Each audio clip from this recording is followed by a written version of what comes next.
Hey y'all, it's your girl Meg here, and this is the first video of the first time homebuyer bootcamp. And this video is on selecting an agent, okay? And believe it or not, this is possibly, one of the most important aspects of your home buying journey, okay? So I like to think of the home buying experience as not really as a process, but as a cross-country journey. Okay, and as you are traveling across country, there will be pit stops that you will make on your way to your new home. And as you make those pit stops, you want to make sure that there is someone in your corner to make sure that you're getting filled up, your tires are good, everything is great, and then you're back on the road to that new home. Okay, that is the purpose of your agent. Some people view agents as door openers, somebody to come in and open a door because they've looked on Zillow, everything of the sort. And a real estate agent, or as I call myself, a real estate advisor, they are so much more than that, okay? They are literally, our jobs are to help you get from point A to point B while keeping your best interest in mind, okay? And the home buying journey ultimately begins with you as the buyer, okay? The average buyer will go through 4 stages before they are ready to purchase a home. First stage is curiosity, interest, desire, and then commitment, okay? The curiosity stage is where you are thinking about buying a home, okay? At the curiosity stage, you have become interested in the thought of becoming a homeowner. You are really ready to kind of go and take that leap. And then that's when you become interested, and then you start looking online, okay? So curiosity piques interest, you start looking online, and then at that point, once you start looking online, and you start seeing homes and seeing the price points, and especially when you start seeing, oh, your estimated monthly payment is $500 a month. Well, then at that point, you start to have a desire. Because if you're paying $900 a month, when you see this estimated mortgage payment of, say, $500 a month, it piques your interest. And then at that point, you become committed to the thought of purchasing a home. Now, so as an agent, most of the time when I get buyers, I get them at the committed stage, okay? That's when they are, it's either the committed or the desire stage, okay?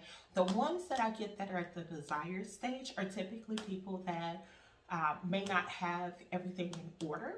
Like, that you need to work on your credit, or you need to do some things. So doesn't change, you're just not fully committed yet.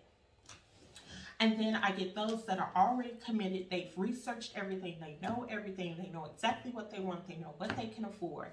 And at that point, I am, in their mind, just a door opener. Now, of course, I always come out and spark their mind and spark their interest and tell them something they didn't know or something they didn't understand when they were looking online, and that's great.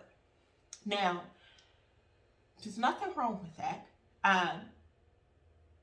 However, to make sure that you are finding the right home, you're not paying too much, you're not going to miss out on a deal, okay? That is ultimately my goal. My goal, and let me repeat that, is to make sure that you don't pay too much, you don't miss out on a deal, and that you are good to go. Well, as a real estate advisor, it is more beneficial for me to connect with you in the curiosity stage. And in case you forgot, the curiosity stage is stage 1, when you think that you want to become a homeowner. Okay, that is when you really should start talking to a real estate advisor, okay? Because at that point, we can ensure that we can help you meet your goal in the way that you want to meet it, okay? Once you get to that desire stage, your realtor is coming to the party late. Okay, they've already arrived to the party late. Because at that point in time, when you're curious, what do you want? What's going to work for you? What programs are out there for you? Things like that. So when you get curious, that is the time to sit down and talk to a realtor. As a true real estate advisor, I don't look for all of my clients to come in the door with pre-approval letters. It's like, boom, I got some money. Help me find a house. That's not, if I was just a salesperson, yes, but I'm actually a real estate advisor. So as a real estate advisor, I have to approach things differently with you. I need to find out what your end goals are, so I can make sure that you are meeting your goal, because I don't want you to get down to the end and at that closing table and you're unhappy with your purchase. I want you to be happy from beginning to end. So when you start getting curious, go and talk to your realtor. Don't wait until you're in the desire stage or the committed stage to go ahead and sit down and talk to someone. You want to talk to them when you start getting curious. Because what if you found out today in your curiosity that you could actually afford a home, but because you doubted yourself, or you read something online, or somebody's cousin told you something of what they heard from somebody else's cousin, it's like you could be missing out on an opportunity. Because as home prices go up, it's like if you wait from this year, and if you like, okay, I'm gonna wait until 2023. Well, price homes are going to be more expensive in 2023 than they are now. Meaning you're going to end up paying more money for your home than you probably would have paid if you bought it now. So when you start getting curious, go ahead and talk to a realtor, okay? Then, it's not to say, once again, it's not to say that the things that you find online are not true. It's just 3 things tend to happen when clients oversearch online. 1, you get overloaded. 2, you get lost and things start to become unclear because you're getting information from so many places. And 3, you don't have a true, clear understanding of where to begin and how to get to your goal and the best path to take. An example, a family member of mine. A family member of mine wants to purchase an apartment building. They live in Illinois, they live in the Chicagoland area, and they wanted to purchase an apartment building because in their mind, they were going to generate residual income. And what I had to have a conversation with that person about was that, yes, you will have residual income, but you won't have residual income for a few years. And let me clarify, it's not to say that every month when someone pays their rent, you won't have some type of money in your pocket.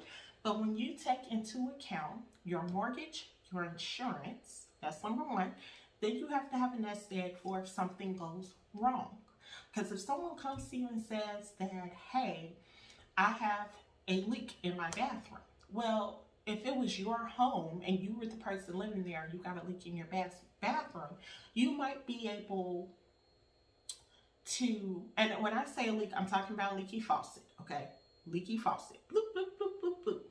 If you had a leaky faucet in your bathroom and it was your own home, you could probably tolerate it. But say it was not your own home, it was one of your apartments and your tenant called you about this and your tenant pays their own water. Well, now at this point, you're inconveniencing your tenant because now if they're paying their own water bill, then they're going to have a higher water bill. They can't tell you, you're not going to really want to hear that they want to pay you less than their rent because they got to pay a higher water bill. But ultimately, you're going to want to get out there and get it fixed. Well, you have to be able to get it fixed properly. If you handle appliances in the apartment, if that's your domain and that's something you cover, if the stove goes out, you need to be able to replace that stove. If the heater goes out, you need to be able to have someone come out and fix their heat immediately to avoid any further liability on yourself. So having a real estate advisor and having someone to kind of talk those things through with you is invaluable. It's just no value to it.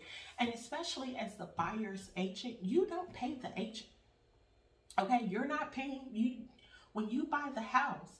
The buyer does not actually pay their agent. The seller pays the buyer's agent. So you're not spending anyone's time, but also don't go out here wasting people's time either. Go out there, interview your agent, figure out who you want to work with, make sure it's someone you trust, someone that's going to be there to give you the honest truth, and then select that agent and then let that agent know what your goals are. What are you thinking about in terms of getting to that goal? Tell them your plan. We're not going to knock your plan. We want to know your plan, because if there's something that you may not have thought about or something you don't know yet, we want to be able to catch you and let you know about it before it's too late and then you're all disappointed. So selecting an agent is key. I think probably the most important thing I can tell you in selecting an agent is making sure that it is someone honest and someone that you trust. If you have a vibe that you don't want to work with the agent, just let them know you don't want to work with them. And then go on to the next person. But actually sit down and have a conversation and make sure that it's somebody that you can trust and someone that will help you get to your goal. So that's about selecting an agent. If you want to know more about it, or if you want tips on questions you can ask your agent when interviewing, let me know and I'll definitely get that information over to you. Have a good one and stay tuned for the next segment, because remember I said I was going to break this down. So the next video that we're going to talk about is going to be on pre-approval versus pre-qualification. And that is something we definitely need to talk about, okay? So stay tuned. See you on the next video.